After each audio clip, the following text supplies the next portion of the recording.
নমস্কার, আমার পাকশালাতে আপনাদের সবাইকে স্বাগত। আজকে আপনাদের তৈরি করে দেখাবো বিউলির ডালের ভাজা পুলি। এটা আপনারা ইচ্ছা করলে মুগ ডালেরও করতে পারেন, কিন্তু আমি বিউলির ডালে করছি।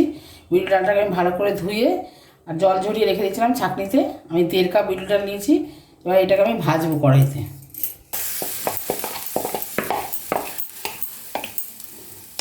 বিউলির ডালটাকে ভালো করে ভাজবো আমি। আপনারা চাইলে ভেজেও দিতে পারেন, একই ব্যাপার। আমি ধুয়ে ভাজছি।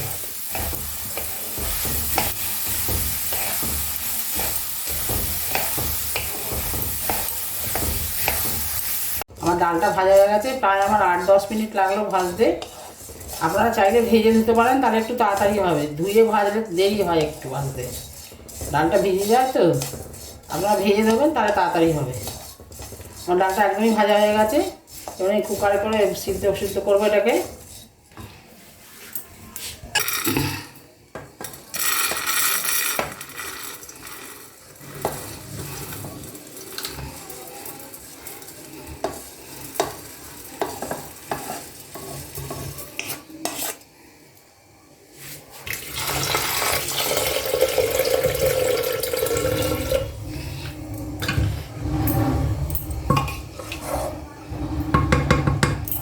এবার 3-4টে সিটি দেবো। আমি এটা কুকারটা চাপা দিয়ে দিলাম। এবার 3টে সিটি দেবো। ডালটা একদম সিদ্ধ হয়ে গেছে। ডালটা আমার যেহেতু একদমই শুকনো হয়েছে, ওই জন্য আমি একটুখানি জল গরম বসা দিয়ে দিই। জলটা যেই ফুটবে আমি ডালটা দিয়ে দেবো, দিয়ে এবার চালের গুঁড়ো মেশাবো এর সঙ্গে। আপনাদের যদি একটু জল জল থাকে তাহলে আর জল দেওয়ার দরকার নেই। আমার তো একদম শুকনো হয়ে গেছে।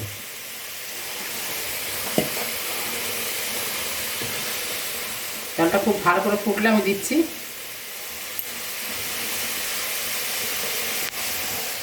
এবার আমি দিয়ে দিচ্ছি ডালটার মধ্যে।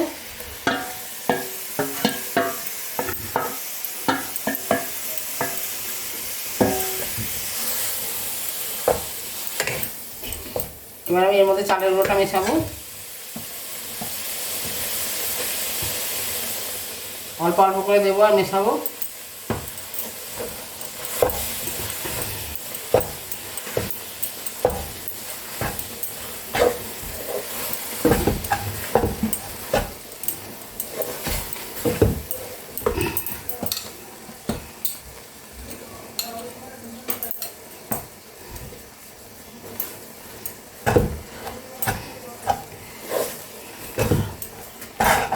দেখে নিতাম হাতে করে আর লাগবে কিনা।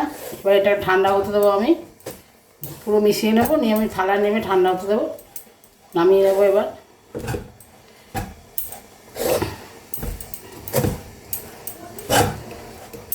এবার নামিয়ে ঠান্ডা হতে দিচ্ছি। আর লাগবে না আমার চালেগুলো।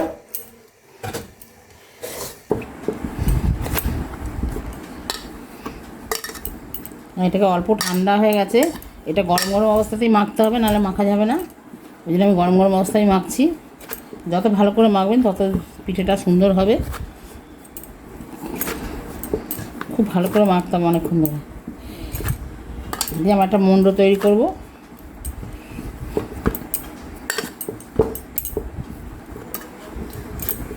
এই দেখুন, আমি খুব ভালো করে মেখে নিয়েছি। আমি এবার একটা ভেজা তোয়ালে চাপিয়ে দিচ্ছি, ঢাকা দিয়ে রাখছি এটা দিয়ে। আর আমার নারকেলের পুরটা আগেই তৈরি করা ছিল। আমি কীরকমভাবে তৈরি করেছি আপনাদের বলে দেবো।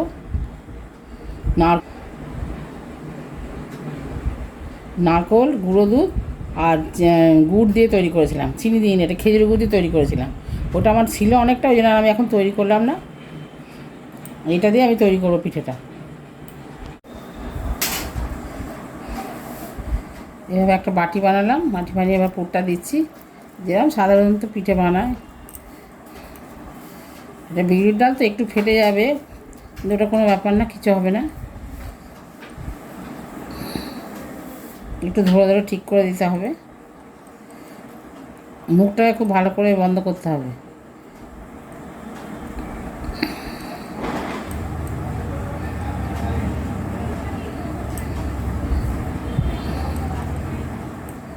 আর একটা তৈরি করে আপনারা দেখাচ্ছি।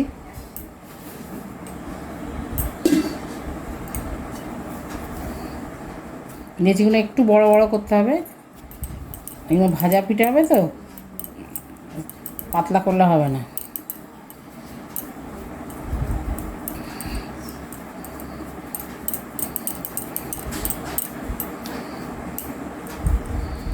মাঝখানটা মোটা থাকবে, ধারগুলো পাতলা হবে।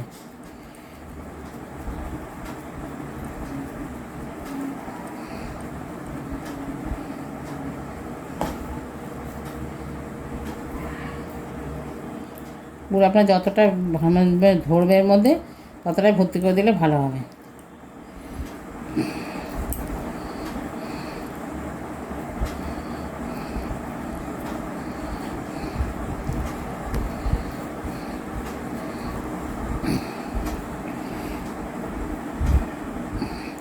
এইটাকে এরকম ভাজ করতে হবে, তারপরে এবার এরকম করে টিপে দিতে হবে।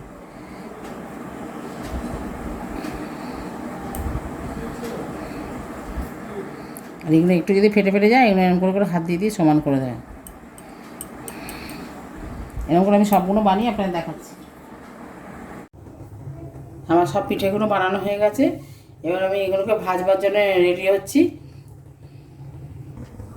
আমি গ্যাসটা ধরিয়ে কড়া বসিয়ে দিয়েছি, এবার আমি এর মধ্যে সাদা তেল দিয়ে দিচ্ছি ভাজবার জন্যে। আপনারাও সাদা তেল দিয়েই ভাজবেন।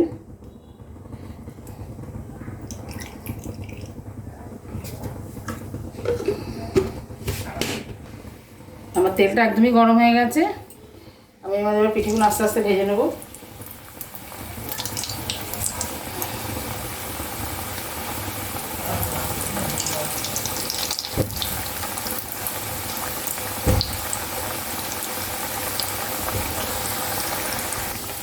এদিকে পিঠেটা ভাজা হতে হতে আমি ওদিকে গুড়ের রসটা তৈরি করে নিচ্ছি।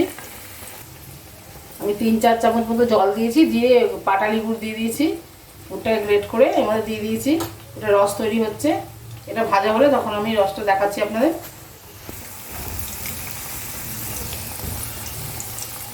এক পাশটা হয়ে গেছে, এক পাশটা উল্টে দিচ্ছি আমি। খুব সাবধানে ভাজতে হবে, নাহলে ভেঙে যাওয়ার ভয় থাকবে।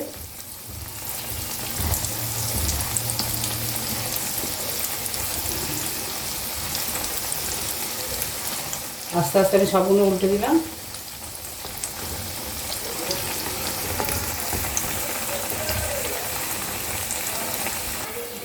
আমার এগুলো ভাজা হয়ে গেছে, একদম তুলে দিচ্ছি। অনেকগুলো একসঙ্গে দেওয়া যাবে না, তাহলেই ভেঙে যাচ্ছে, আস্তে আস্তে ভাজতে হবে।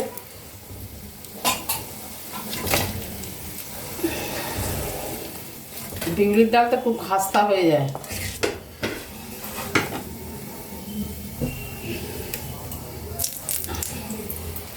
এভাবে আমি সবগুলো ভেজে নেবো এক এক করে।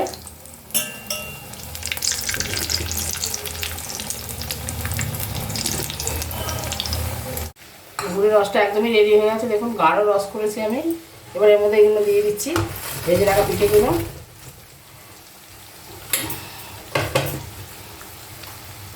গ্যাসের ফ্লেমটা একদমই কমিয়ে দিচ্ছি।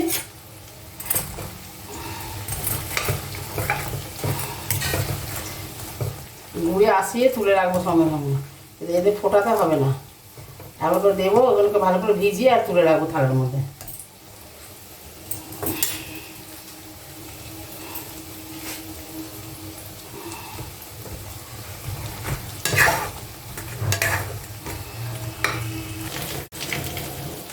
আমার ভাজা পুলিটা একদমই রেডি হয়ে গেছে।